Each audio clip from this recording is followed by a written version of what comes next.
weeks to go until the release of Prince Caspian. This is going to be my second Narnia product review. My first one was the pop-up book. Today, I have a one-volume edition of the Chronicles of Narnia that was recently released, and it has some Prince Caspian that has a poster on it, and officially it's a movie tie-in edition. This is a one-volume edition of the Chronicles of Narnia. It's got all 7 books, and the thing that makes this one so special is that this is, I'm quite sure, the first time that the timeline that C.S. Lewis wrote has been included in a set of Narnia books. Now, obviously, it's been online, and other books have published it, and we've all seen it. But this is the first time it's actually within a set of Narnia books, which I think is pretty exciting, and I'm hoping they'll do that in future editions. So let's go ahead and cut to the chase. And I'm going to be using a video camera today in order to so I can get a really close look at it. There we go. So let's go ahead. Let's go right. This thing, by the way, is not removable, this little sticker thing here, but I don't really mind because that's the whole reason I got it, is the timeline. Now, it's going to be kind of challenging with one hand, so bear with me. The timeline is right in the middle of the book, and it happens shortly after Chapter 11 of Prince Caspian. They have the timeline after page 384. So you turn the page, and Narnia from beginning to end, it says. Got some Magician's Nephew artwork up there. And so what you do is you split these two apart here. You have some artwork. Appears to be the door to the treasure chamber. It's got the vines around it. Then you just fold it out to reveal the timeline. There it is. Now let me just give you, make sure you get a good look at it. Let me just show you some of the artwork that's been chosen for it. This is Pauline Bain's artwork. Very nicely done, the artwork in there. I'm a big fan of Pauline Bain's artwork. So, on top you've got the Narnian years, and on the bottom you've got the English years. That's the way it's done. For example, you go to the year 1. Narnian, you go to actually, let's start with 1900, our time. Polly and Diggory carried into Narnia by magic rings. Then you go to the year 1, and it says the creation of Narnia, beasts made able to talk, etc. So just a little summary. That's kind of how the whole thing is done, so you get a sense of how everything happens. And of course, it does have a few things that are not actually shown in the books, because let's see if I go. Let me see here. For example, let's see. Where is the place where they fall out of the wardrobe? Right here.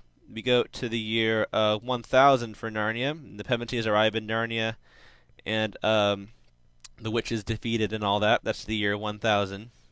And of course the year, let's see, 1015 is when the Pevensies vanish out of Narnia, as you can see. Then of course we have a gap here between, see, you can see that everything's blank on English years for a while, because until the Pevensies are called back for Prince Caspian. So there's a couple things, of course, that are not mentioned in the books. This is the thing that has always interesting me most about the timeline, like Ram the Great succeeding Kor as King of Archenland, something that we don't really see in the books at all. It's cool to see it mentioned. And of course, it always makes you wonder, how much of this did Lewis think about maybe doing a book about, and how much did he actually know that he never wrote down, So it's always interesting. And so it's always cool to just see how timeline's always been very interesting, especially Narnia with the different times, So, that's pretty much it, I guess. Now, on to the review. The thing that is most disappointing about this is that it's not the complete timeline. Let me show you. I've got the timeline on the screen right here, and there are quite a few things that they did not include. For example, let's see here. Like Queen Swan White. There's no mention of Queen Swan White in the timeline at all. There's no mention of Moonwood the Hare, who lived at the year 570, according to this. And so that's just to name a few. So it's kind of disappointing to me that, yeah, I was excited that this is the first time that it's been the timeline's been included in a set of books, but it's not the complete timeline. And the thing that interests me most about it is the things that aren't really relevant to the books. You know, just things that he threw in there, and that maybe he thought about writing a book about it, maybe he didn't, maybe he knew more that we don't know. You know, so that's always really interested me a lot. And so that's my biggest disappointment, I think, with the timeline of this, is that it's not complete. That's really, really disappointing to me. I'm hoping that in future editions they'll have the complete timeline some way. And so I guess that's pretty much it. I'm going to fold it up. And then you turn it here, and there's a little thing just kind of talking about how Lewis was interested in the concept of different time. It's about time, which I also say about time that the, you know, the timeline was included. And then you've got some artwork, I believe, from the silver chair at the bottom there. And that's it. So let's close it up. And got some time here. I guess I might as well talk about the cover, the poster. The word Narnia is, like 3D. It's embossed, I think you call it, which is really neat. It just feels cool. The cover itself just looks really nice. The motion picture epic continues, it says at the top, which I find, annoying again, because I don't really find the Narnia books particularly epic and Lord of the Rings-ish.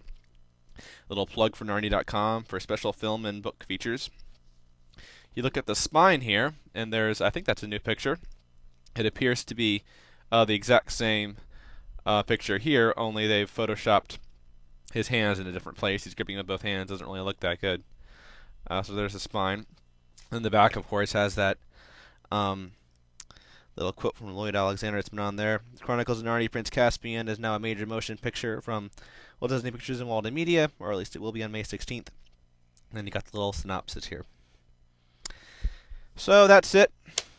My overall feelings on this are that I'm glad I have it, and the timeline is, like, as far as a piece of art, it's well done. But I'm really disappointed that they didn't include the entire thing, and I'm really hoping that in future editions they'll include the entire timeline. That's my biggest disappointment about this. But I'm still glad I got it, because I consider this kind of an historic edition. The first time the timeline's been in there, and once again, if anyone's watching this that has the power over that, I hope that the timeline will continue to be included. And I appreciate the fact that, once again, Douglas Gresham, they're all, I don't know how much he had to do with this, but they just seem really committed to always trying to do new things with the series and new covers and, the timeline now and everything. So, and just not just Narnia, but C.S. Lewis books in general seem committed to doing that, which I really like. But overall, glad I got it, just because it's sort of an historic edition for Narnia fans, but just kind of disappointed they didn't include the entire thing. But so 121 days to go, and I'm still waiting. I've been looking at Blu-ray disc players, which I'm now thinking I'm going to get a Blu-ray disc player before The Lion, the Witch, and the Wardrobe Blu-ray disc comes out, so that I'll be able to watch it. So I'm seriously considering getting a PS3 probably. Seems like the best Blu-ray player out there, so I'll have it in time to be able to see Wardrobe in high def. So I'm sure I'll be able to, if that works out, I'll be able to do a product review for the Blu-ray disc and probably write something up for Narnia Web as well. So that'll be a lot of fun. So 121 days to go, and this certainly is not the last product review as we get closer and closer to the release. One more thing, actually, before I stop. In my review for the pop-up book, I had said that I was disappointed that they didn't have Reapy Cheap in it. Well, I'm not sure how I missed it, but if you go to the last battle, this thing folds out, this thing here, to reveal Reapy Cheap sitting by the gate. It's very neat. Oh, no, look, he's not white.